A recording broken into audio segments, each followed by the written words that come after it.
13ই রজব ইতিহাসের বুকে এক অনন্ত আলো নেমে আসার দিন। পবিত্র কাবার ভেতরে যে শিশুর জন্ম নিলেন, যিনি সর্বপ্রথম হযরত মুহাম্মদ সাল্লাল্লাহু আলাইহি ওয়াসাল্লামের দিদার লাভ করলেন, তিনি শুধু একজন মানুষ নন, তিনি একজন মানবদণ্ড।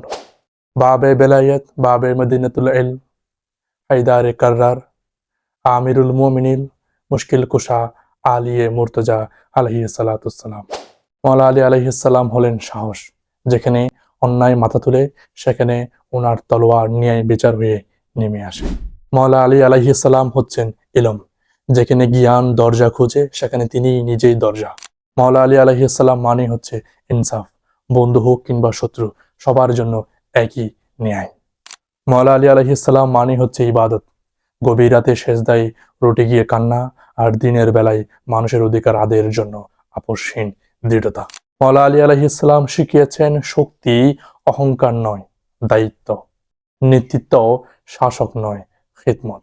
আজ মহান 13ই রজব, আজ সেই আলোর জন্মদিন, মাওলা আলী আলাইহিস সালামের পবিত্র আবির্ভাব দিবস, যার নাম উচ্চারণ করলে হৃদয়ের ভিতরে সাহস জাগে, যেখানে অন্যায় দেখলে মাথা নত করতে লজ্জা লাগে।